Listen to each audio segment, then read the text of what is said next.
सब बैठ सकते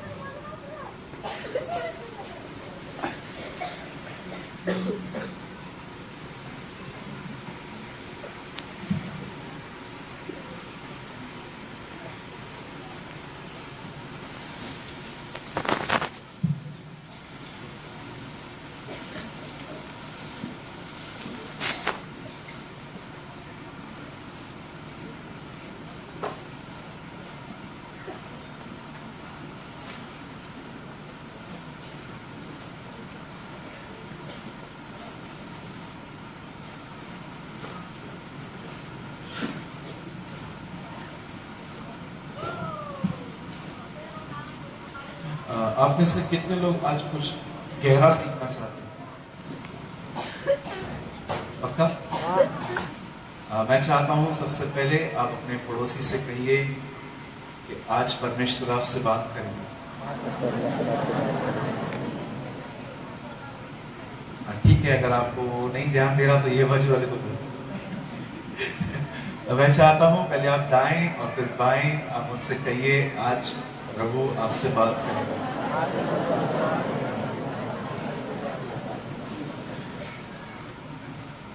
मैं जो परमेश्वर ने मेरे अंदर डाला है मैं उसमें बात में आऊंगा, लेकिन आज मैं स्पेशली कुछ ऐसा बात करना चाहता हूं जो सिर्फ वही लोग कर सकते हैं जो मेहनती लोग, जो स्ट्रॉन्ग नहीं है भले लेकिन एक हार्ड वर्कर है, जो मेहनत करते हैं। आप में से कितने लोगों ने प्रभु का यह वचन पढ़ा है कि पुराने नियम में है कि मैं तुम्हें उस देश में ले जाऊंगा जिस देश में दूध और मधु की धाराएं बहती हैं? कितने लोगों ने पढ़ा? So many, right. अब इजराइल के लोग जब हम पढ़ते हैं तो हम क्या सोचते हैं कि वहां पर एक नदी होगी जिसमें से दूध बहता होगा, जिसमें से हनी बहती होगी, और आप सब जानते हैं कि ऐसी कोई नदी नहीं होती। तो परमेश्वर क्या कहने की कोशिश कर रहा था? परमेश्वर इजराइल के लोगों को कहता है कि मैं तुम्हें मिस्र से निकाल के मैं तुम्हें एक ऐसे नगर में ले जाऊंगा जहां पर दूध और मधु की धाराएं बहती हैं, नदियां बहती हैं। अगर आप में से कोई यहाँ पर दूध वाला है तो आप समझ पाते होंगे कि दूध को निकालने में कितनी मेहनत लगती है। आदमी मॉर्निंग में उठता है, भैंसों को नहलाता है, उसके बाद उसको उसके निप्स में से वो उसमें से मिल्क निकालता है, फिर साइड में जाके पानी मिक्स करता है, वगैरह वगैरह बहुत सारी बातें आपको पता होगी ना। और हनी कैसे मिलती है? कभी आपने देखा है कि जो हनी होती है, मधु जो होती है, वो कहीं भी दीवार पे नहीं रहती है, वो हमेशा ऊपर रहती है, पेड़ पर। आप जानते हो परमेश्वर ने क्या समझाने की कोशिश कर रहा था? प्रभु उनको बोल रहा था कि मैं तुम्हें एक ऐसे नगर में ले जा रहा हूं जहां तुम्हें बहुत मेहनत करनी है, जहां तुम्हें बहुत काम करना है। आप देखिए, जब पतरस अपनी मछलियां पकड़ने के लिए गया, यीशु मसीह उसके घर पे नहीं गया उसको ये कहने के लिए चल मेरे पीछे हो ले। क्यों यीशु मसीह ने पतरस से तब मुलाकात की जब वो काम कर रहा था? क्यों बाइबल कहती है मूसा को तब बुलाया गया जब वो भेड़ों को चरा रहा था? क्यों बाइबल ये कहती है जब एलीशा 12 जोड़ी बैल जोत रहा था तब एलिया ने उससे कहा कम आफ्टर मी, मेरे पीछे हो ले? क्यों बाइबल ये कहती है, पौलुस कहता है जो ग्रस्त परिश्रम करते हैं फल का पहला अंश उन्हें मिलता है। मैं आपको बताना चाहता हूं परमेश्वर सुस्त लोगों पर कभी अपने आप को प्रकट नहीं करता, नेवर। अगर आप और मैं ऐसे हैं, जब चाह उठ गए, जब चाह खा लिए, जब चाह बैठ लिए, जब चाह सो लिए, चलो फ्री टाइम है, मिलते हैं किसी से, उससे बात करेंगे, इनसे बात करेंगे। Please understand this thing today, God is a God of discipline. परमेश्वर एक अनुशासन का परमेश्वर है। आप पढ़ सकते हैं जब यीशु मसीह मुर्दों में से जिंदा हुआ, देखिए When Jesus arose from the dead, जब यीशु मुर्दों में से जिलाया गया और जैसे वो उठा, उसने कोई आत्मिक काम नहीं किया। लिखा है उसके सर पे जो अंगोछा बंधा हुआ था वो वहां पर ऐसे ही खुला हुआ पड़ा था। और जब यीशु मुर्दों में से जिंदा हुआ, लिखा है वहां पर कि उसका अंगोछा बाद में लपेटा हुआ पड़ा था। पतरस जाता है जब उसकी कब्र पे देखने।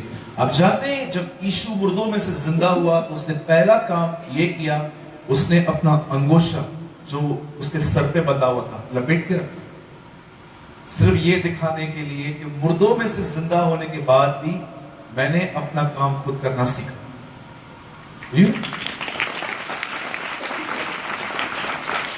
और मैं वचन में लगभग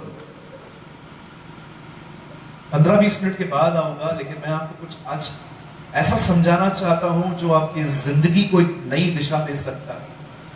आप जानते होंगे इसी बाइबल को दिन रात पढ़ने वालों ने यीशु मसीह को क्रूस पे चढ़ाया था, फरीसियों ने, क्योंकि वो वचन को पढ़ते थे लेकिन उन्होंने कभी खुदा बाप के शब्द को नहीं सुना था। उन्होंने कभी परमेश्वर का वचन जो ऊपर से आता है वो नहीं सुना था। वो जस्ट बाइबल को पढ़ते थे। और हमें बाइबल इसलिए दी गई है ताकि इसके द्वारा हम परमेश्वर को सुन सकें, हम जान सकें। जब यीशु मसीह ने बपतिस्मा लिया उसके बाद बाइबल कहती है वो एक जगह पे गया जहां पर शैतान से उसकी मुलाकात हुई और उससे पहला वचन जो कहा वो यह था कि मनुष्य रोटी से नहीं परंतु हर एक उस वचन से जो परमेश्वर के मुख से निकलता है। English is very clear, it says that every word who proceed from the mouth of God, वो शब्द जो परमेश्वर के मुख से निकलेगा। जब यीशु कहता है कि जाओ प्रार्थना करो, ऐ हमारे पिता तू जो स्वर्ग में है, तेरा नाम पवित्र ठहरे, हमें दिन भर की रोटी दे। रोटी का मतलब जानते क्या है? पिता, वो शब्द जो आपके मुंह से निकलता है मेरे हृदय में बेच ताकि मैं जिंदगी जी पाऊं। आप और मैं सिर्फ बाइबल पढ़ने से जिंदा नहीं रहते। परमेश्वर मेरा गवाह है, मैं every day I hear the Lord, मैं हर दिन परमेश्वर को सुनता हूं और जब मैं वो सुनता हूं इसीलिए मैं आत्मा में जीवित रहता हूं। आज बहुत सारे लोग जो वचन पढ़ने के बाद भी उनका गुस्सा कंट्रोल में नहीं है, उनकी जुबान कंट्रोल में नहीं है, उनकी आंखें वासनाओं से भरी हुई हैं। ये साफ चिन्ह है कि वो सिर्फ बाइबल को जानते हैं पर वो परमेश्वर को नहीं सुनते। और अगर आप में से आज कोई भी ऐसा है यहां पर जो परमेश्वर के उस कलाम को, उस जिंदा वचन को सुनना चाहता है अपने रोज के जीवन में, कि आप जहां कहीं भी जा रहे हैं, चाहे आप बिजनेस में है, जॉब में है, किसी भी फील्ड में क्यों न है, आपको वहां पर परमेश्वर की आवाज आए, उसके लिए मैं आज कुछ ऐसा शेयर कर रहा हूं 15 से 20 मिनट। और उसके बाद मैं एक और टॉपिक पे आऊंगा। Today I have a much time, मुझे काफी समय दिया गया है आप लोगों से बात करने के लिए। सब बैठेंगे आज? कोई भागेगा तो नहीं? पक्का? पूछो अपने बाजू वाले से, पड़ोसी भागोगे तो नहीं? नहीं, भागोगे नहीं, ऐसा नहीं बोलो, पड़ोसी भागोगे तो नहीं ना आज? पक्का?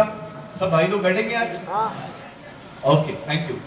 आइए मैं स्टार्ट करता हूं और मैं चाहता हूं कि आप सब आज ध्यान दें। ओके, आप सब जानते होंगे कि परमेश्वर ने आज से लगभग 4500 साल पहले अपने एक दास मूसा को अपने लोगों को छुड़ाने के लिए मिस्र भेजा। डू यू नो, जब परमेश्वर ने मूसा को वहां भेजा तो जानते वहां पर क्या हुआ? मूसा जैसे वहां पर गया, वचन कहता है, बाइबल कहती है कि जैसे वो वहां पर गया, पहले उसने उस राजा से कहा कि मेरे लोगों को जाने दे, लेट माय पीपल गो, मेरे लोगों को यहां से जाने दे। और वचन कहता है उस राजा ने कहा मैं तुम्हें नहीं जाने दूंगा। नो, उसके बाद जानते क्या हुआ? जब दूसरी मुलाकात मूसा की उस राजा के साथ हुई तो इस बार भी मूसा ने सेम बात कही, मेरे लोगों को जाने दे। और उस राजा ने कहा सिर्फ औरतों को लेकर जाओ। क्यों औरतों को लेकर जाओ? क्योंकि मर्द जो थे वो उन दिनों में उसके लिए बहुत मेहनत कर रहे थे और स्त्रियां घर में सिर्फ खाना पका रही थी, तो वो उनको कहता है ये इनको लेके जाओ, भले मैं जेंट्स नहीं दूंगा। लेकिन मूसा ने कहा नहीं, खुदा ने बुलाया है, सब जाएंगे हम। उसके बाद तीसरी मुलाकात हुई और इस बार भी सेम बात कही गई, मेरे लोगों को जाने दे। और इस बार भी यही शब्द आया, एक काम करो, औरतों और बच्चों को ले जाओ। लेकिन लास्ट तक मूसा नहीं माना। और जब उस राजा ने उन्हें जाने के लिए दे दिया, आपको पता है फिर क्या हुआ? उन्होंने वहां से एक जर्नी स्टार्ट की, एक यात्रा स्टार्ट की मिस्र से कनान तक। ये यात्रा सिर्फ 11 दिन की थी, लेकिन बाइबल कहती है इस यात्रा को पूरे होने में 40 साल लग गए थे।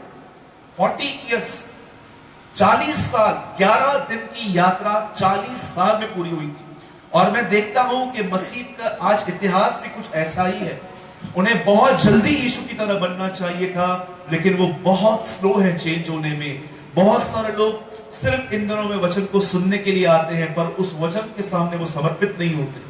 उन्हें लगता है कि नहीं, ऐसा कैसा, वगैरह वगैरह, बहुत सारी उनके अंदर क्वारीज रहती हैं। पर जानते हैं उसके बाद क्या हुआ? जब उन लोगों ने वहां से अपनी जर्नी स्टार्ट की, जब वो लोग आगे बढ़ रहे थे, एक समय आया उन लोगों ने कुड़कुड़ाना चालू कर दिया। बोलो कुड़कुड़ाना, कंप्लेनिंग। उन्होंने कुड़कुड़ाना चालू किया और वो बोलने लगे कि हमें खाना ठीक से नहीं मिलता, तू हम लोग को क्यों यहां से निकाल के ले आया? हम वहां अच्छे थे, भले गुलामी में थे। और जानते वहां क्या हुआ? बाइबल क्या कहती है? उन लोगों ने जब कुड़कुड़ाना चालू किया, मूसा प्रभु के पास गया और मूसा उनको कहता है, प्रभु तूने खाने के लिए दे। और परमेश्वर ने उनके लिए एक खाना ठहराया जिसको हम इंग्लिश में मैना कहते हैं और हिंदी में लिखा है मन्ना। ये मन्ना जानते क्या था? ये एक ऐसी रोटी थी जो हर दिन आसमान से नीचे गिरती थी, लेकिन ये रोटी पकी पकाई हुई नहीं रहती थी। आप जानते होता क्या था? जब कोई भी सवेरे उठते थे, वहां पर वो एवरी मॉर्निंग बाहर जाते थे और वहां पर एक मन्ना पड़ा रहता था। और जानते हैं कंडीशन क्या थी?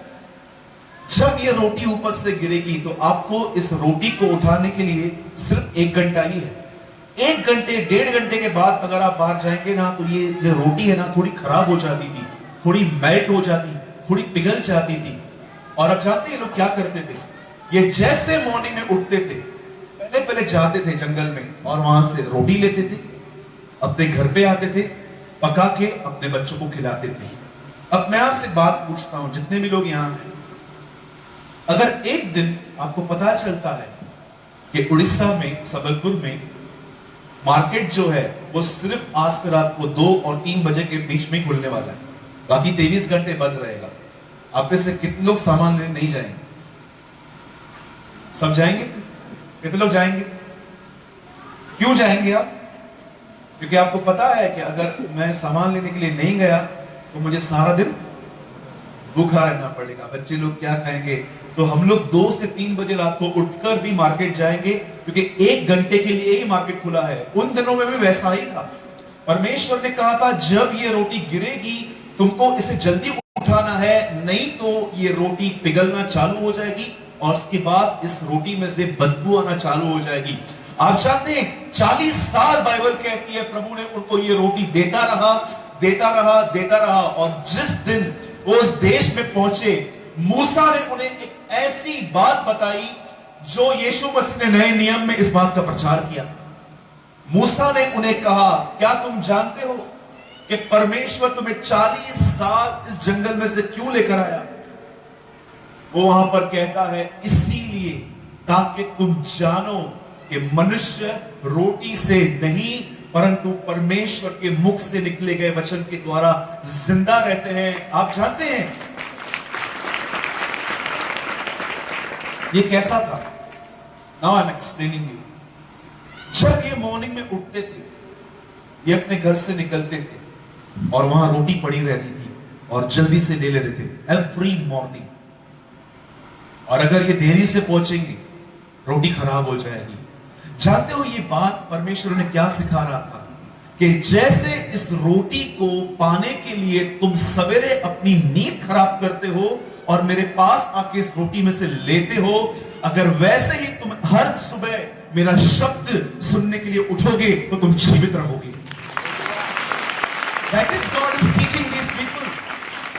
परमेश्वर अपने लोगों को यह सिखा रहा था कि जैसे इस रोटी को पाने के लिए हर दिन तुम अपनी नींद खराब करते हो, अपनी सुस्ती से लड़ते हो क्योंकि तुम्हें खाना चाहिए, वैसे ही अगर तुम में से कोई व्यक्ति सुबह में उठेगा, अपनी सुस्ती से लड़ेगा, अपने मन से लड़ेगा और मेरे साथ बैठेगा। The Bible says in Revelation 3:20, प्रकाशित वाक्य 20 में लिखा गया है, जो कोई द्वार खोलेगा मैं उसके भीतर आऊंगा और उनके साथ भोजन करूंगा। मैं आज आपसे एक बात पूछना चाहता हूं, how many are hard workers? पैसा कमाने के लिए हर व्यक्ति उठने को तैयार है। आज किसे भी आप कह दो कि समझो आप में से कोई नौकरी करता है, 9 बजे वो उठते हैं, 10 बजे तक रेडी होते हैं, 11 o'clock यू रीच ऑफिस, आपको 11 बजे तक पहुंचना रहता है। क्यों? क्योंकि आपको वहां पर पैसे पे मिलते हैं। सोचो, एक टेस्ट अपने आप से कीजिए। आप कमाने के लिए उठते हैं, लेकिन अगर वही बॉस, वही आपके जो सेठ है, वो आपको कहते हैं 2 घंटा जल्दी आओ, आपकी सैलरी डबल है, आप में से कोई 2 घंटा पहले नहीं उठेगा? मैं तो जरूर उठूंगा, मैं बॉम्बे से, मैं तो जरूर उठूंगा कि डबल सैलरी मिल रही है। लेकिन जब परमेश्वर हमें कहता है नींद से उठो, ठीक है प्रभु, देखते हैं प्रभु। इसलिए बाइबल कहती है तुम में से बहुत सारे लोग आत्मा में मरे हो, क्योंकि उनकी जिंदगियों में खुदा के कलाम का स्थान नहीं है। मैं सच कहता हूं, मैं इससे पहले कि मैं संसार से मिलूं, मैं हर दिन पहले उससे, परमेश्वर से मिलना बेहतर समझता हूं, क्योंकि मैं जानता हूं जब मैं वहां मिलूंगा, जब मैं वहां जाऊंगा, तो वहां पर कुछ मुझे ऐसा मिलेगा जो मुझे ये फेस करने के लिए स्ट्रॉन्ग करेगा। मैं आज मीटिंग को स्टार्ट करने से पहले आपको उत्साहित करना चाहता हूं, यदि आप कभी भी ऐसा फेस कर रहे हैं ना अपनी जिंदगियों में कि ब्रदर मैं बढ़ना चाहता हूं प्रभु में, मैं बढ़ नहीं पाता। एक बार एक भाई मुझसे मिलने आए और वो भी YouTube पे मेरे मैसेजेस को सुनते हैं, तो उन्होंने मुझे बोला कि सूरज भाई मुझे आपसे मिलना है। तो मैंने उनको बोला ठीक है, आप बॉम्बे आ जाओ, मैं तो नहीं आ पाऊंगा इतना लंबा।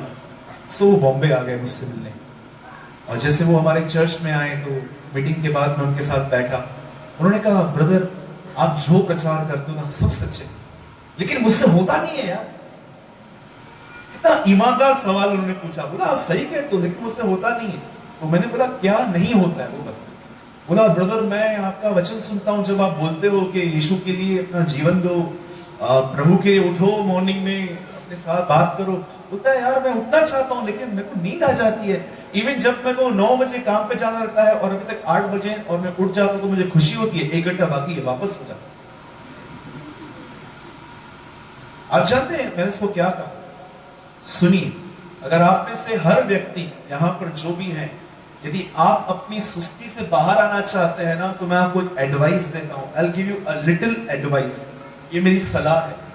आपको क्या लगता है कि परमेश्वर आपको एक दिन आपके पास आएगा, आपको पलंग से उठाएगा, आपको वॉश बेसिन पे खड़ा करेगा, बोलेगा बेटा दांत खोल मैं ब्रश करवाऊंगा, और उसके बाद प्रभु आपको कपड़े पहनवाएगा, सब बोलेगा चल? ऐसा कभी नहीं होता है, आप भी जानते हैं। आपको पता है प्रभु की जिम्मेदारी क्या है? प्रभु की जिम्मेदारी यह है कि आपको सवेरे उठाएगा, और आपकी जिम्मेदारी है प्रभु जैसे आप मुझे उठाओगे मैं अपना एक पैर पलंग के नीचे खुद रखूंगा, और जब आप अपना एक पैर पलंग के नीचे रखोगे प्रभु आपको दूसरा पैर रखने में मदद करेगा। इसीलिए यीशु ने कहा यदि कोई मेरे पीछे आना चाहता है तो सबसे पहले अपना इनकार करे। आपको पता है यीशु ने ये नहीं कहा यदि कोई मेरे पीछे आना चाहता है तो सबसे पहले शैतान से लड़ना सीखे। यीशु ने कहा यदि कोई मेरे पीछे आना चाहता है तो सबसे पहले अपने साथ लड़ना सीखे। मसीह जीवन शैतान के बात में है, वो पहले अपने साथ लड़ाई है। अपने आप को समझाना है कि नहीं, जो मुझे पसंद है मैं वो नहीं करूंगा, जो मुझे पसंद है मैं बिल्कुल नहीं करूंगा, मैं वही करूंगा जो मेरे परमेश्वर को पसंद है। इसीलिए पौलुस कहता है एक जगह पे कि ध्यान से देखो कि प्रभु को क्या प्रसन्न है, प्रभु किस चीज से खुश होता है। लिखा है इंग्लिश में सीखो, लर्न। मैं हर दिन सीखता हूं कि कौन सी वो चीज है जो मैंने आज की पर वो प्रभु को अच्छी नहीं लगी, और मैं कोशिश करता हूं कि उसको मैं डिलीट करूं। आप में से कितने लोगों ने आज यह वचन अच्छे से समझ लिया? मनुष्य रोटी से नहीं। क्यों? यीशु परमेश्वर उनको समझा रहा था, जैसे इस रोटी को पाने के लिए उठते हो, वैसे ही मेरा वचन पाने के लिए उठोगे तो तुम जियोगे। नए नियम में यीशु मसीह कहता है, तुम्हारे बाप दादाओं ने मन्ना खाया फिर भी वो मर गए, लेकिन जो रोटी मैं तुम्हें दूंगा वो जो खाएगा वो कभी नहीं मरेगा। That is Jesus। आइए यीशु के लिए ताली बजाएंगे जोर से।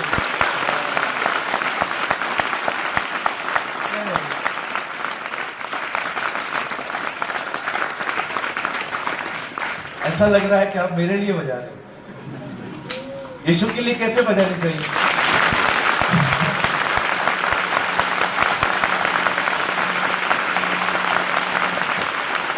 वो राजाओं का राजा है, वो प्रभुओं का प्रभु है, वो कोई बाबा नहीं है, वो स्वर्ग और पृथ्वी के मालिक का बेटा है। He is everything.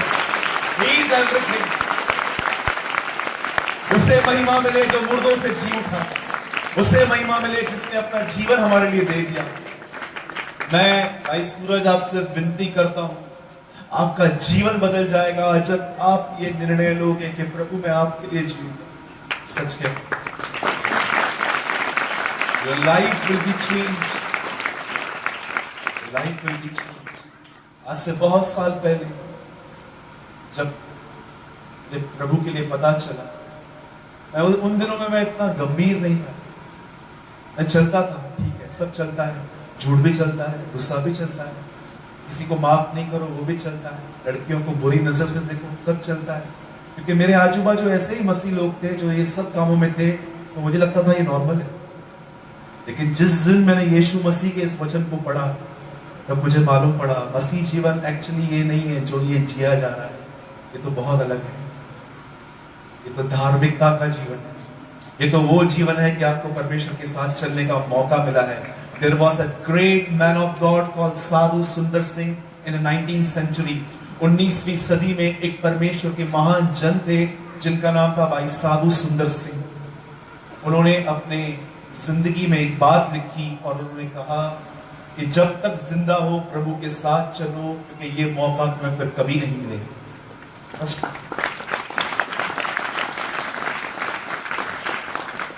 आइए मैं वर्ड में आना चाहता हूं। आप में से जिनके पास भी बाइबल है, आप सब मेरे साथ बोल सकते हैं, दूसरा पत्रस, 2 पीटर।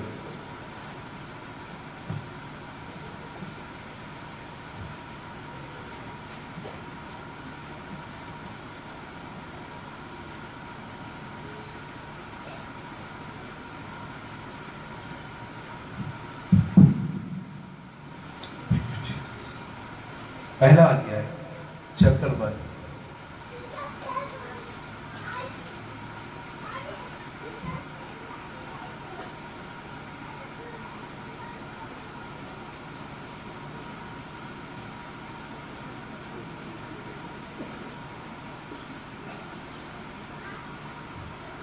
मैं आज आपको जो समझा रहा हूं यहाँ पर, वो आपको विशेषकर विश्वास में बढ़ने में बहुत मदद कर सकता है।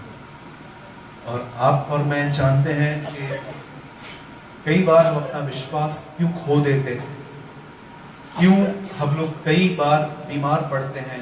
जिसका कारण है कि हमने अपनी दृष्टि ऐसी चीजों पर लगा दी जिन पर हमें एक्चुअली नहीं लगानी चाहिए। या आप में से किसी ने इस बात में से आपने किसी ने लर्न किया कि जब शैतान अदन की वाटिका में आया, when he was in the garden of Eden, जब वो वहां पर आया तो उसने हवा को क्या दिखाया? जी, फल दिखाया।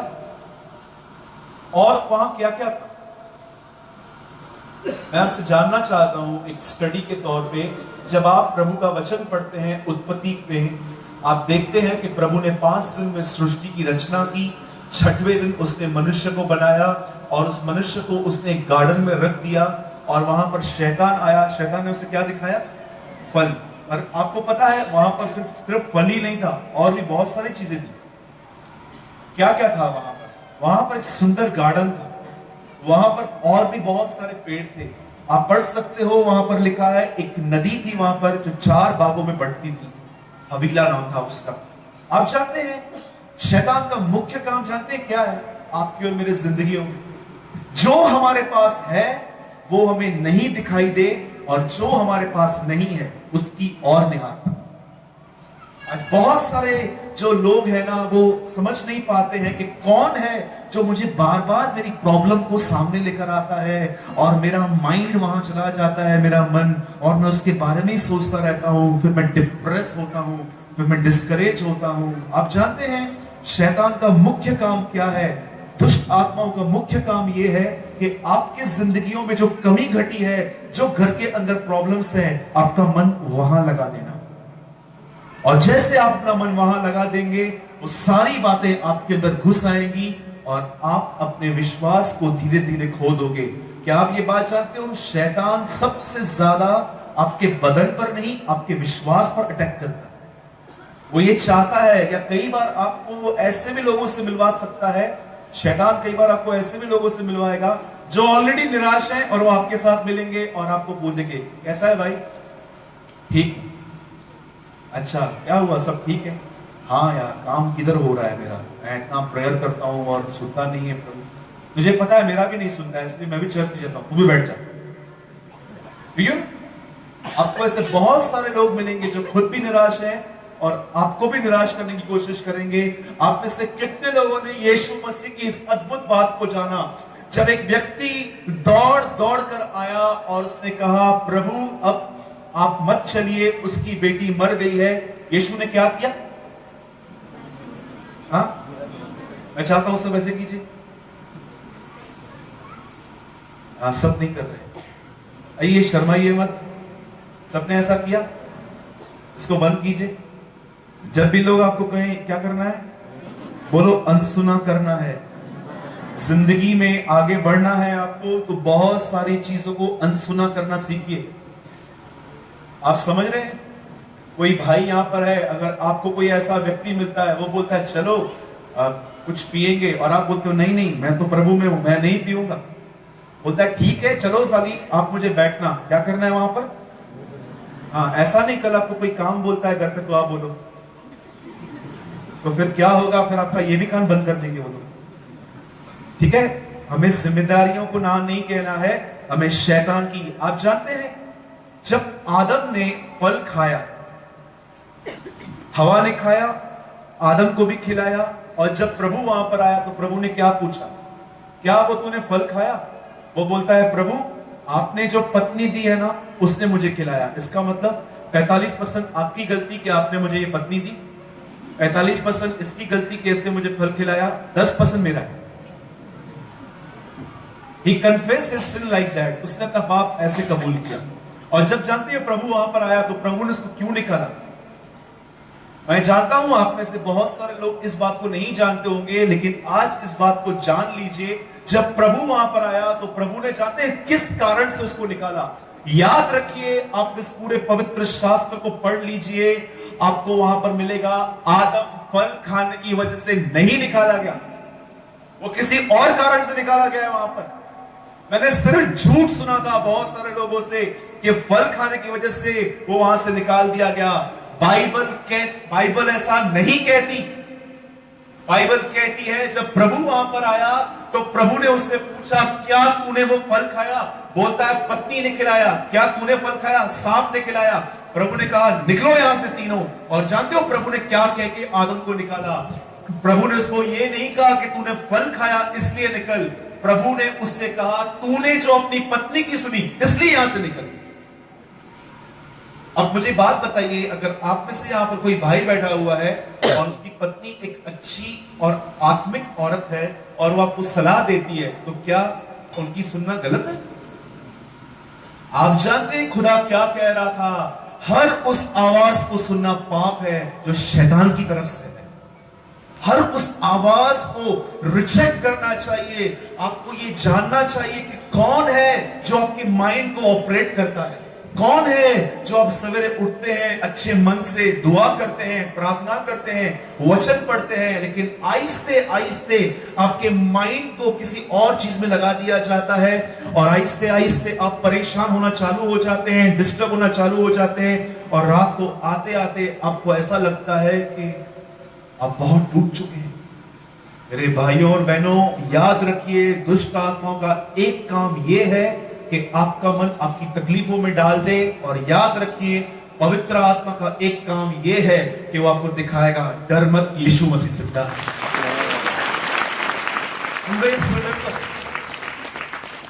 मैं हमेशा जब मॉर्निंग में उठता हूं, अपनी गाड़ी पे बैठता हूं, अपने काम पे जब जाता हूं, तो सबसे पहले मैं आसमान को देखता हूं और मुझे अंदर से आवाज आता है, वो सिंहासन पर है।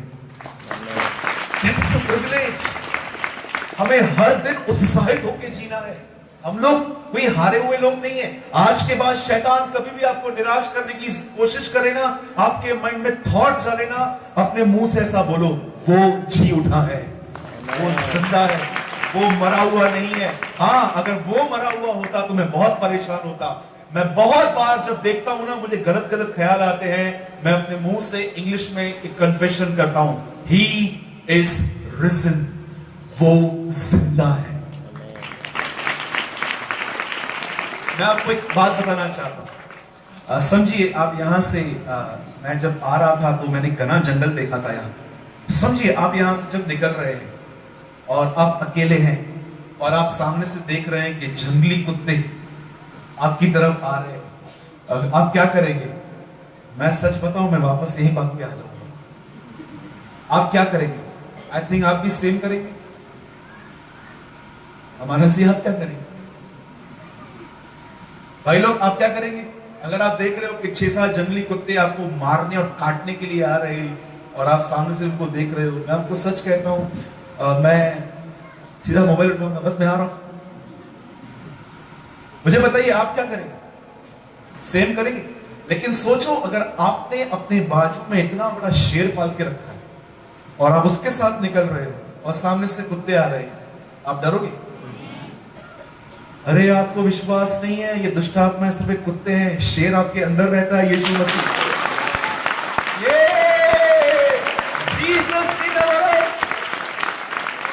यीशु मसीह हमारे अंदर रहता है। इसीलिए बाइबल कहती है, the lion of the tribe of Judah lives in you. यहूदा का शेर तुम्हारे अंदर रहता है। आप में से किसी को किसी भी बात की चिंता करने की जरूरत नहीं है। जब शैतान आपको बोलता है ना, व्हाट इज योर फ्यूचर, 30 साल का हो गया, तू शादी नहीं हो रही है, तूने किया क्या है, देख तेरा घर टूटा हुआ, उसको एक ही बात करो, भविष्य ये नहीं है, भविष्य यीशु मसीह है। Future is Jesus, he is our everything. कई लोग मुझसे पूछते हैं, भाई शादी क्यों नहीं की है? मैं उनको बोलता हूं, अपने समय में करूंगा ना। बोलता है, तो मैंने बोला, एक्चुअली हम सब 2 शादियां करने वाले। उन्होंने बोला, कैसे? एक यहां और एक ऑलरेडी वहां फिक्स है, यीशु मसीह। तो मैं आज विश्वास करता हूं कि आज का जो वचन है वो आपको विश्वास में बहुत इंकरेज करेगा। लेकिन उसके लिए आपको एक काम करना है। जब परमेश्वर आपसे बात करे तो कृपया अपने मन को कठोर न करना। ओके, आइए कोई मेरे साथ पढ़िए 2 पतरस और उसका पहला अध्याय। Open 2 Peter chapter 1। और मैं चाहता हूं कोई एक का एक पढ़े। ओडिया या रीडिंग ओडिया। आद्यर जे थिले जहां को वाक्य आंबे माने सुनी अछु, जहां को स्वचक्षुरे देखि अछु, जहां को निरीक्षण करि अछु ओ स्वहस्ତରେ स्पर्श करू अछु, ସେହି जीवन स्वरूप वाक्य संबंधରେ जणाउ अछु। Okay, somebody have a Hindi Bible? किसी के पास? शिमोन पतरस की ओर से, प्लीज रीड, जो यीशु मसीह का दास और प्रेरित है। शिमोन पतरस की ओर से, जो यीशु मसीह का गुलाम और उसका प्रेरित है, उन लोगों के नाम, यह पत्र उन लोगों के नाम लिख रहा है जिन्होंने हमारे परमेश्वर और उद्धारकर्ता यीशु मसीह की धार्मिकता द्वारा, जिन्होंने परमेश्वर और उद्धारकर्ता यीशु मसीह के द्वारा हमारे समान बहुमूल्य विश्वास प्राप्त किया है। अब बाइबल ये नहीं कहती है कि इन्होंने विश्वास पैदा किया है, बाइबल कहती है इन्होंने विश्वास प्राप्त किया है। आपको आज ये बात समझने की जरूरत है कि आपने भावनाओं को पकड़ के रखा है कि विश्वास को पकड़ के रखा है। बहुत बार लोग सिर्फ इमोशंस को पकड़ के रखते हैं और उनको लगता है मैंने विश्वास को पकड़ के रखा। मैं मीटिंग को स्टार्ट करने से पहले एक घटना को, एक स्टोरी आपको बताना चाहता हूं। देन आई केम, उसके बाद मैं खुदा के कलाम में आऊंगा और मैं चाहता हूं कि आप सब इस बात पर ध्यान दें। 3 दोस्त थे। मैं ये स्टोरी अपने चर्च में बहुत शेयर करता हूं कि मुझे ऐसा लगता है कि ये स्टोरी हमें एवरी डे सुननी चाहिए। 3 दोस्त थे। कितने? 3। एक का नाम था विश्वास, दूसरे का नाम था सत्य और तीसरे का नाम था भावनाएं। 1 is faith, second is emotions and third is truth. ये 3 दोस्त थे। ये हमेशा तीनों साथ साथ में घूमते थे, ऑलवेज वर्क, हमेशा साथ। लेकिन जानते हैं होता क्या था? जब तक जो सत्य था विश्वास के साथ रहता था वो बहुत मजबूत था, लेकिन जब भी सत्य भावनाओं के साथ रहता था वो गिरता था। कितने लोग मेरी बात समझ पा रहे हैं? 3 दोस्त हैं, सत्य, विश्वास, भावनाएं। ये तीनों साथ में हैं, लेकिन जब तक सत्य विश्वास के साथ है वो बहुत मजबूत है, लेकिन जब सत्य भावनाओं के साथ घूमता था तो वो कमजोर होता था। क्या आप जानते हैं ये तीनों एक्चुअली हम हैं? हमारे अंदर परमेश्वर का वचन है जिसको हम सत्य कहते हैं। यीशु मसीह ने कहा मार्ग, सत्य और जीवन मैं ही हूं। और हमारे अंदर एक विश्वास है। जब हम वचन पर विश्वास करते हैं तो हम एक मजबूत बनते हैं। लेकिन जब आप यहां से निकल के भावनाओं में जिंदगी जीना चालू करते हो कि ऐसा ख्याल आ रहा है, ऐसा होगा तो नहीं, या आपके अंदर से लगता है कि ऐसा होने वाला है, ये होने वाला है, वो होने वाला है। बहुत सारे लोग जो है वो परमेश्वर के वचन से ज्यादा अपने भावनाओं और इमोशंस की, लोगों की, यहां वहां की बातों पे ध्यान लगाकर वे अपने विश्वास को खो देते हैं। लेकिन आज अगर आप अपने उस सत्य को विश्वास में मजबूत करना चाहते हैं तो आज मैं आपके लिए कुछ यहां पर लाया हूं। मैं चाहता हूं आप ये वचन हिंदी में एक बार फिर से सुन लीजिए और उसके बाद मैं इसको एक्सप्लेन करना स्टार्ट करूंगा। शिमोन पतरस की ओर से जो यीशु मसीह का दास, शिमोन पतरस की ओर से जो यीशु मसीह का दास है और प्रेरित है उन लोगों के नाम, हाँ, जिन्होंने हमारे परमेश्वर और उद्धारकर्ता यीशु मसीह की धार्मिकता द्वारा हमारे समान बहुमूल्य विश्वास प्राप्त किया है। Okay, thank you sister. अब मैं चाहता हूं आप सब यहां ध्यान दीजिए। आज मैं आपके सामने यीशु मसीह के एक चेले का जीवन आपके सामने ओपन करूं। और आज मुझे खुदा ने आपसे ये बातें कहने के लिए कही है कि आज जो मैं आपके सामने जो मैं उसका लाइव बोल रहा हूं, आप अपने आप को भी देखिए कि क्या आप भी वो तो नहीं कर रहे जो पतरस कर रहा था। आप जानते हैं यहां पर क्या कहती है? यहां पर जब पतरस इसे लिख रहा था लगभग वो अपने मौत के करीब पहुंच चुका था। आगे चल के आप पढ़ सकते हो, वो कहता है मेरे ढेरे के गिराए जाने का समय अब निकट आ चुका। वो जल्दी मरने वाला था, ये आप सब जानते होंगे। अब सुनिए, बाइबल कहती है एक समय था जब यशाया नबी ने यीशु मसीह के लिए एक भविष्यवाणी की कि वह एक कुंवारी के द्वारा जन्म लेगा। और जब वो समय आया, वचन कहता है मरियम के द्वारा वो बाहर आया। और आप जानते हैं सिर्फ बहनें ये बात समझ पाएंगी, भाई लोग नहीं समझ पाएंगे शायद।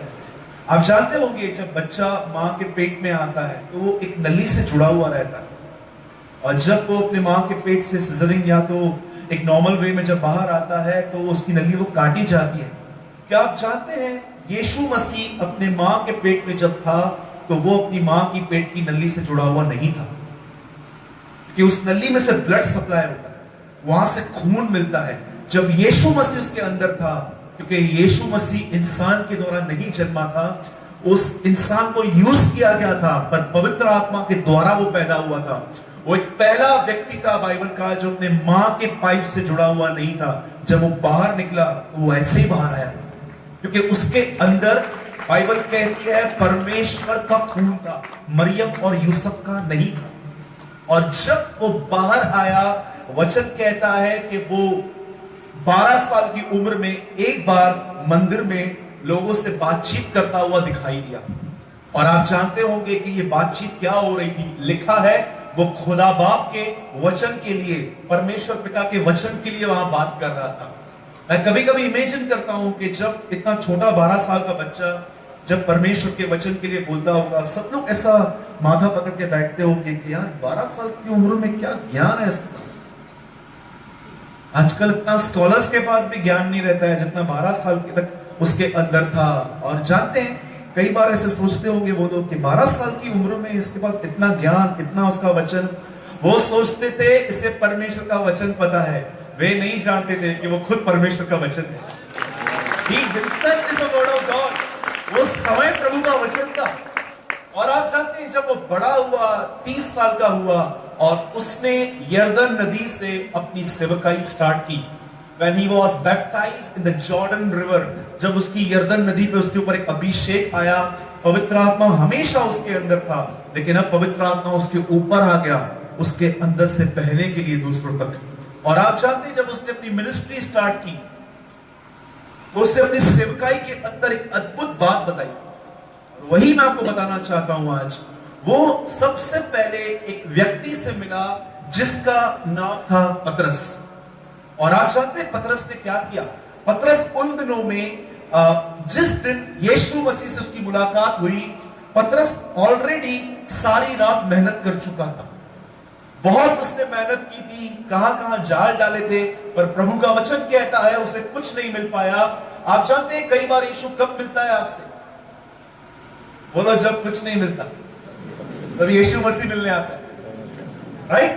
तब यीशु उसके पास आके कहता है, मछलियों को पकड़ने के लिए जाल को ये साइड डाल।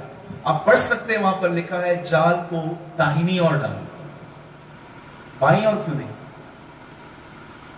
सिंपल, वो पिता के दाहिनी ओर बैठता है। बाइबल क्या कहती है कि उसने क्या कहा? दाईं ओर डाल। और जब इस बार उसने जाल डाला तो वचन कहता है कि वहां पर इतनी मछलियां उसे मिली। लिखा है कि उन्होंने किसी और को पुकारा कि जल्दी चले आओ, हम लोग नहीं घसीट रहे हैं। और याकूब और यूहन्ना तक आ गए वहां पर। मैं आपसे ये बात कहना चाहता हूं, पतरस को मछलियां इसीलिए नहीं मिली क्योंकि पतरस ने एक और एफर्ट डाला। पतरस को मछलियां इसलिए नहीं मिली क्योंकि उसने एक और बार मेहनत की। इस बार मछलियां उसे इसलिए मिली क्योंकि अब वो अकेला नहीं, यीशु के साथ गया। मैं आपको कहना चाहता हूं, आपके जिंदगियों का स्ट्रगल खत्म हो जाएगा यीशु के साथ जीना सीखो। बहुत सारे लोग यहां पर टेंशन है, पैसा, रेंट देना है, पैसा देना है, रेंट देना है, ये करना है, वो करना है, वो करना है। मैं आपको सच कहता हूं, मैं इस मिजरेबल लाइफ से बहुत साल पहले बाहर आ चुका हूं। मैंने ये सब सोचना बहुत पहले से ही बंद कर दिया है। हाँ, जब मैं देखता हूं कि मुझे किसको देना है, मुझे केयर होती है कि वहां पर उनको देना है, लेकिन मैं अपना सर पकड़ के बैठ जाऊं, कैसे होगा कैसे होगा, नो, मेरे पास कोई है जो मेरी जरूरतों को जानता है। मैं उस पर निर्भर हूं, मैं मेहनत करता हूं, मैं काम करता हूं, और वो मेरे काम को ब्लेस करता है, आशीष करता है। Don't be so spiritual. हाँ, ज्यादा आत्मिक भी बनना नहीं चाहिए कि यीशु बैठा है ना, मैं क्यों कुछ करूं। यू नो, बहुत सारे लोग क्या सोचते हैं कि नहीं नहीं यीशु है तो क्या बाइबल में ये लिखा गया है कि यीशु है तो काम नहीं करना है? मैं कई बार परमेश्वर से कहता हूं, प्रभु मुझे ये दे। प्रभु बोलता है बिल्कुल दूंगा, ऊपर से नहीं आऊंगा, जा किसके द्वारा दूंगा, जा मेहनत कर, काम कर, जा मार्केट में जा, तो तेरा जो काम है उसमें मेहनत कर, आई विल ब्लेस यू, मैं तुझे आशीष दूंगा। याद रखिएगा, परमेश्वर के देने के कुछ तरीके हैं।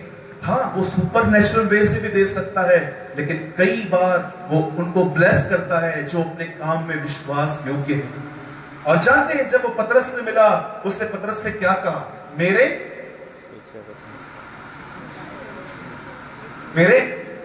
पीछे हो ले और मैं तुझे क्या बनाऊंगा? आश्चर्य बनाऊंगा। ऐसा लिखा है, प्रीचर बनाऊंगा, बिशप बनाऊंगा, ये बनाऊंगा, वो बनाऊंगा। आप जानते हैं यीशु ने क्या कहा?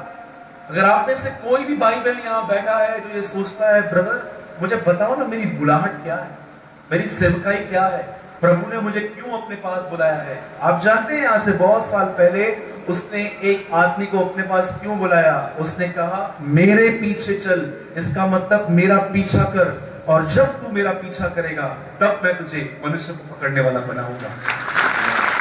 आपको और मुझे इस बात के लिए नहीं सोचना चाहिए कि हम क्या बनेंगे, हमें यह सोचना चाहिए कि क्या हम उसके पीछे चल रहे हैं। और याद रखिए उसके पीछे चलने का अर्थ क्या है, सुन लीजिए। उसके पीछे चलने का अर्थ यह नहीं है कि उसके बाल बड़े हैं इसलिए आपको भी बाल बड़े करने हैं। उसके पीछे चलने का अर्थ यह नहीं है कि हम भाई लोग शर्ट पैंट निकाल के एक चोगा पहनना स्टार्ट करें जैसे वो उन दिनों में पहनता था। उसके पीछे चलने का अर्थ यह नहीं है कि आप अपना बिजनेस छोड़ दो और आप भी लकड़ी काटना चालू करो जैसे वो काटता था। उसके पीछे चलने का अर्थ यह नहीं है कि उससे शादी नहीं की, आपको भी नहीं करनी है। याद रखिए जब वो कहता है मेरा पीछा करो, इसका अर्थ है वो कहता है देखो मैं कैसे जीवन जीता हूं, इस बात का पीछा करो, फॉलो दिस। जब मैं लोगों से मिलता हूं तो मैं उनसे कैसे बात करता हूं, स्त्रियों के साथ मेरा चाल चलन कितना शुद्ध है, इस बात पे ध्यान करो। देखो कि मैं पैसों को कैसे यूज करता हूं, हर चीज बाइबल कहती है उसके जीवन से सीखो, बाइबल कहती है, क्योंकि वही एक सिद्ध जीवन है जिसका प्रचार आकाश के नीचे हो रहा है। आप जानते हैं उसके बाद क्या हुआ, बाइबल कहती है पतरस उसके साथ उसके पीछे पीछे हो लिया। और आप जानते हैं क्या हुआ यहां पर, अब आप सुनिए, आप बहुत हैरान हो जाओगे। आप जानते हैं एक दिन यीशु मसीह पतरस से मिला चुन लिए जाने के बाद, और वो उसको कहता है लोग मेरे विषय में क्या कहते हैं। वो कहता है प्रभु कोई आपको यिर्मयाह कहता है, कोई आपको यशायाह कहता है, कोई आपको कहता है कि आप नबी हो, कोई कहता है आप ये हो आप वो हो, लेकिन पतरस तू मुझे क्या कहता है। और पतरस कहता है you are the son of the living God, आप परमेश्वर के बेटे हैं। जब पतरस उसको कहता है कि तू परमेश्वर का बेटा है, आप जानते हो यीशु क्या कहता है, यीशु से कहता है मांस और लहू ने, मतलब गोश्त ने, इंसान ने तुझ पर यह बात प्रकट नहीं की है कि मैं खुदा का बेटा हूं, पर समय मेरे परमेश्वर ने तुझ पर यह बात प्रकट की है कि मैं उसका बेटा हूं। क्या आप में से कोई ये बात बिलीव करता है कि यीशु मसीह को छोड़ कोई प्रभु नहीं है, मैं पहला हूं यहां पर। कोई और मेरे साथ, कितने लोग ये बिलीव करते हैं कि यीशु मसीह को छोड़ कोई प्रभु नहीं है। मांस और लहू ने नहीं, पिता ने आप पे ये प्रकट किया है। मैं आपसे एक बात पूछता हूं, this is called the power of truth ministry, right. ये जो चर्च है इसका नाम है। मैं आपको एक एग्जांपल देता हूं। समझो आप यहां पर 10 साल से आ रहे हैं और एक बात के लिए कंटिन्यू प्रेयर करते रहते हैं, प्रभु ये कर तू मेरे लिए, Lord please do this for me, प्रभु मेरे लिए ये कर। और परमेश्वर आपके लिए समझिए नहीं कर रहा है, और आपको पता चल रहा है कि इस ग्राउंड के बाहर एक बहुत बड़ा बाबा आया हुआ है। बोलो बाबा। हाँ, बाबा आया हुआ है, और आपको पता है कि मैं वहां जाऊंगा मेरा काम 1 मिनट में हो जाएगा। मुझे बताइए आप में से कितने लोग जाएंगे? 10 साल यहां काम नहीं हो तो भी यहां पड़े रहेंगे, ये विश्वास आपको खुदा ने दिया। This is the faith of God. ये विश्वास खुदा देता है कि हम लोग पड़े रहते हैं उसके पास, प्रभु चाहिए तो तुझसे चाहिए और किसी से नहीं चाहिए। That is Jesus. बाइबल कहती है वो दे या न दे, वो हमारा परमेश्वर, वो हमारा खुदा है। आप जानते हैं जब पतरस के ऊपर ये प्रकट हुआ, आज हम में से कितने लोगों पे बात प्रकट की गई है कि हम उसके बेटे हैं। उसके बाद बाइबल कहती है, अब मैं आपको पतरस की कुछ गलतियां बताऊंगा और आप भी इस बात को जानिए कि आपके अंदर भी क्या ये बातें तो नहीं है। एक दिन यीशु मसीह प्रचार कर रहे थे और उन्होंने प्रचार करते करते कहा दूसरों को माफ करो। अपने बाजू वाले से कहिए दूसरों को माफ करो। भाई ब्रदर आप तो कह देते हो, लेकिन क्या इतना आसान है? मैं सबको माफ करूंगा लेकिन उसको नहीं करूंगा। मैं एक बार एक आंटी से मिला बॉम्बे में, और तो वीडियो देखते हैं, तो उन्होंने बोला सूरज भाई बहुत अच्छा प्रचार करते हो आप, लेकिन क्यों बोलते हो बार बार माफ करो माफ करो? तो मैंने बोला बाइबल कहती है माफ करो, इसलिए। तो बोलती है मैं सबको माफ करूंगी लेकिन मैं कभी माफ नहीं करूंगी। तो मैंने बोला क्यों, कौन है वो? बोला मेरी सास, मैं उसको माफ नहीं करूंगा। तो मैंने बोला क्यों, आपके लिए इतना कठिन क्यों है? बोला दुश्मन मुझे 6 महीने में एक बार मिलता है, ये मुझे रोज मिलती है, एवरी डे मुझे मिलती है, मैं इसको माफ नहीं करूंगा। मैंने कहा योर विश, गो अहेड, मुझे क्या करना है इसमें? आप जानते हैं जब पतरस ये प्रचार सुन रहा था सबको माफ करो, तो पतरस ऐसे यीशु मसीह को टेढ़ी आंख से देख रहा था। और जानते उसके बाद वो यीशु के पास आके कहता है प्रभु अच्छी बातें बोलते हो तुम, लेकिन यार एक बात तो बताओ, मेरा भाई अगर गुनाह करे तो मैं उसको कितनी बार माफ? 7 बार? यीशु बोलता है 7 के 70 गुने। पतरस बेचारा बोल के अटक गया, 7 बार फिर भी ठीक था, अभी इससे ज्यादा बढ़ा दिया इन्होंने। अब कीजिए 7 को मल्टीप्लाई 70 से, 490। यीशु क्या कह रहा है, एक बार आपको एक दिन में कितनी बार माफ करना है? 490 बार। अभी आप मुझे बताइए कोई 490 बार एक दिन में गलती करता है? अरे वो कह रहा था माफ करते ही रहो। और जब पतरस ये बात सुन रहा था, उसका उसके भाई आंद्रियास से कुछ प्रॉब्लम था, 100% था, इसीलिए वो आके कहता है प्रभु अगर मेरा भाई अगर कुछ करता है तो मैं कितनी बार उसे माफ करूं? आप जानते हो कौन से लोग अपने घर वालों को माफ नहीं करते? आज 2 बहनों को देखो एक दूसरे के प्रति नेगेटिविटी, भाइयों को देखो एक दूसरे के ऊपर negativity. I was in Nagpur last month, Nagpur में था, तो मैंने वहां पर लोगों से पूछा आप में से कितने लोग उड़ीसा के विश्वासियों से प्रेम करते हैं? सब ने ये सब करते हैं। आप में से कितने लोग हैं जो दार्जिलिंग के विश्वासियों से प्रेम करते हैं? ये बहुत करते हैं। आप में से कितने लोग हैं जो जम्मू के लोगों से प्रेम करते हैं? यह सब करते हैं। उसके बाद मैंने उनसे पूछा आप में से कितने लोग हैं अपने कलीसिया के लोगों से प्रेम करते हैं? Do you know यीशु मसीह ने क्या कहा? अगर तुम उनसे प्रेम नहीं करते हो जो तुम्हें दिखाई देते हैं, तो तुम उनसे प्रेम कैसे करोगे जो तुम्हें नहीं दिखाई देते? कौन से लोग हैं जो आपको रोज दिखते हैं? परिवार, फैमिली, वो आपको रोज दिखाई देते हैं। मैं आपको सच कहता हूं, I met with the people, मैं ऐसे लोगों से मिला हूं जो पूरा बाइबल जानते हैं पर वो माफ नहीं कर पाते किसी को। उनको खाली पूछो, मैं कभी भी लोगों से मिलता हूं ना, सामने 5 मिनट खड़ा होता हूं और उन 5 मिनटों में अगर उनके सारे बुरे काम मुझे याद आ जाते हैं ना, और मेरा बिहेवियर उनके लिए चेंज हो जाता है, मैं घर पे आता हूं, घुटने टेकता हूं और प्रभु से कहता हूं लॉर्ड मैं गलत हूं, मुझे माफ कर, मुझे निकाल यहां से। क्यों? वो आदमी मिलने पर मुझे उसके पूरे रॉन्ग काम वर्क्स याद आ जाते हैं। यू नो, आपको कैसे मालूम पड़ता है कि आपके अंदर किसी के लिए गड़बड़ है? जस्ट आप उनसे 2 बार मिलिए और आप देखिए कि क्या उस समय उनकी जो गड़बड़ियां थी वो आपके माइंड में वापस आ जाती है। हाँ, अगर आप किसी से मिलते हैं और आप देख रहे हैं आपको कुछ नहीं हो रहा, इसका मतलब आपने सच में माफ किया है।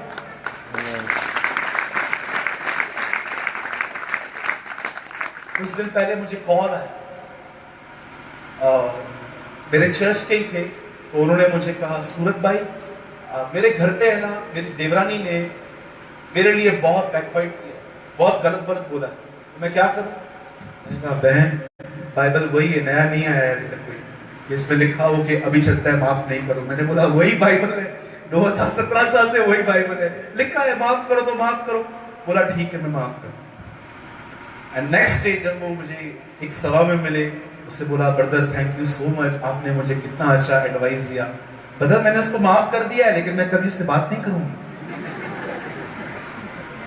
ये कैसी माफी है कि हम बोलते हैं माफ नहीं, माफ तो कर दिया है लेकिन हम उन लोगों से बात नहीं करेंगे। आपको पता है यीशु मसीह जब उस क्रूज पे था, बाइबल कहती है उसने सबको माफ किया। मेरे भाइयों और बहनों, आपको नहीं पता, मैं आपको सच कहना चाहता हूं। मैं आप पुराने लोगों से पूछता हूं, बताइए इस न्यू टेस्टामेंट में पौलुस का पहला लेटर कौन सा है? Which is the first letter in the New Testament of Paul? संत पौलुस की पहली पत्री का नाम बताइए नए नियम। रोमियो की पत्री। किन लोगों ने यीशु को क्रूस पे चढ़ाया था? रोमियो ने। क्या आप ये बिलीव करते हो कि जिन लोगों ने यीशु मसीह को क्रूस पे चढ़ाया, यीशु ने उनको माफ किया और उन्हीं लोगों ने पहले उद्धार पाया। इसीलिए पौलुस कहता है दिस लेटर इज फॉर, ये पत्र को लिखता हूं जो उसके लोग हैं। आप पढ़िए, आराम से पढ़िए। फिलिप्पियों में क्या लिखा है? केसर के घराने को नमस्कार। उन दिनों में राजा केसर के घराने ने उद्धार पाया। मेरे भाइयों और बहनों, जब आपको कोई हर्ट करता है, जब आपसे कोई बुरा चलता है और आप उनको माफ करते हो ना, आप उनके उद्धार के लिए दरवाजे खोलते हो, आप उनके सल्वेशन के लिए वे खोलते हो। मैं आपको सच कहता हूं, जीवन में न्यूमरस टाइम आपके लाइफ में ऐसे लोग आएंगे जो आपसे ठीक से नहीं चलेंगे। परमेश्वर से कहो, प्रभु मुझे एक सॉफ्ट हार्ट दे, मुझे एक अच्छा दिल दे प्रभु, सबको माफ करने के लिए। मैं बचपन में जब मेरे घर के नीचे रोड्स बनते थे, आप जानते हो ना, जब रास्ता नया नया बनता है तो उसका कुछ भी लिख सकते हो, वो हमेशा रहता था। अपना हृदय ऐसा बनाओ कि खुदा अपने उंगलियों से वहां पर कुछ लिख सके, वो आपके अंदर कुछ राइट कर सके। पतरस लोगों को माफ नहीं कर पाता था। क्या आपको पता है ये बात? और दूसरी बात, अब मैं जो आपको बता रहा हूं, दूसरी पतरस की गड़बड़। अब सुनिए, बाइबल कहती है एक दिन यीशु मसीह ऊपर पहाड़ पे गए, और जैसे वो पहाड़ पे गए, वहां पर वो पतरस और याकूब और यूहन्ना को ऊपर साथ में ले गए। और जैसे ही यीशु वहां प्रार्थना कर रहा था, बाइबल कहती है यीशु का रूप बदल गया। ट्रांजिशन, वहां पर बाइबल कहती है उसका रूप बदल गया, और वहां पर पतरस वहां बैठा हुआ था, और पतरस वहां पर आके कहता है, प्रभु क्या मैं 3 टेंट बनाऊं, क्या मैं तंबू बनाऊं ऐसे? आप जानते हैं वहां पर ऊपर से क्या आवाज आई? कितने लोगों ने इसको पढ़ा है? ऊपर से वहां आवाज आई, इसकी सुनो। और जाके ब्रैकेट में वहां पर एक बात लिखी है, पतरस नहीं जानता था कि वो क्या बोलता था। आप जानते हो पतरस की सबसे दूसरी मूर्खता क्या थी? वो अधिक बोलता था। क्या करता था? बोलिए अधिक। मैं चाहता हूं अपने बाजू वाले को बोलो, वो अधिक बोलता था। उसकी सबसे बड़ी प्रॉब्लम, आप जानते हो इंसान काम करके नहीं थकता, वो कब थकता है?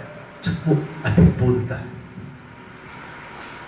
और अगर आपने कोई अच्छा काम किया, उसके बाद शांत रहना तो बहुत कठिन होता है। आप सभी बात जानते होंगे, हमारे अंदर एक लस्ट है, एक अभिलाषा है कि जो मैंने अच्छा किया है वो पब्लिक के सामने आना चाहिए। अगर जब तक नहीं मिलेगा, जब तक वो काम आपके साथ बाहर नहीं आएंगे। आप जानते हैं यीशु मसीह कितने चेले थे? 12। लेकिन प्रेरितों के काम आप आराम से पढ़िए, आपको वहां दिखेंगे सिर्फ 3 लोग, पतरस, याकूब, यूहन्ना। बाकी 9 कहां? अरे परमेश्वर आपको दिखा रहा है कुछ ऐसे भी लोग हैं जो मुझसे जो बढ़कर काम करते हैं, लेकिन वो सामने नहीं आना चाहते, वो सामने नहीं आना चाहते। याद रखिए, पतरस के अंदर सबसे बड़ी प्रॉब्लम ये थी, वो अधिक बोलता था। उसके अंदर दूसरी प्रॉब्लम ये थी, वो लोगों को माफ नहीं करता था। अब मैं आपको तीसरी बात बताता हूं जो आप में से बहुतों को चुप सकती है, हर्ट कर सकती है, और ये सत्य है। एक दिन बाइबल कहती है यीशु मसीह ने कहा कि सब बोट पे चढ़ो, और जैसे वो लोग बोट पे वहां पर जाके बैठ गए, वचन कहता है कि यीशु मसीह उसके बाद वहां पर पानी पे चलकर वहां पर आया। आपने सब देखा होगा, पढ़ा होगा ये। यीशु कहां पर आया? पानी पे चल के वहां पर आया। अब मैं आपसे एक बात पूछना चाहता, 12 चेले वहां पर खड़े, लेकिन पतरस के मन में ख्याल क्यों आया कि मैं पानी पे चलूं? बाकी सब के सब चुपचाप से बैठे हुए थे, कोई कुछ नहीं कर रहा था, लेकिन इस आदमी के अंदर आया कि मैं पानी पे चलूं, और यीशु को कहता है, प्रभु अगर आप हैं तो आज्ञा दीजिए, मैं भी चलूंगा। 11 के अंदर थॉट क्यों नहीं आया? आप जानते हैं पतरस बहुत बार लोगों को ये दिखाता था, I am superior more than you, मैं तुमसे ज्यादा अच्छा हूं, मैं तुमसे ज्यादा विशेष हूं, मैं तुमसे ज्यादा। Do you no, in colleges में चलता है ये सबके, बहुत सारे लड़के और लड़कियां वहां पर सेंटर ऑफ अट्रैक्शन बनने की कोशिश करते हैं। हमेशा देखा होगा आपने, कुछ लोग ऐसे होते हैं जो हमेशा सबकी नजरों में रहना चाहते हैं कि मैं कुछ कर रहा हूं, मैं कुछ विशेष हूं। पतरस इसलिए पानी पे नहीं चला क्योंकि उसको अनुभव करना था कि पानी पे कैसे चला जाता है। वो उन 11 को दिखा रहा था कि मैं तुमसे ज्यादा आत्मिक हूं। आप जानते हैं इस नए नियम के अंदर, इन न्यू टेस्टामेंट, सबसे बड़ा गुनाह कौन सा है? मैं आपको बताना चाहता हूं, नए नियम के अंदर सबसे बड़ा गुनाह व्यभिचार, अनलॉफुल सेक्स नहीं है। इस नए नियम के अंदर सबसे बड़ा गुनाह झूठ बोलना नहीं है। इस नए नियम के अंदर सबसे बड़ा गुनाह हत्या करना नहीं है।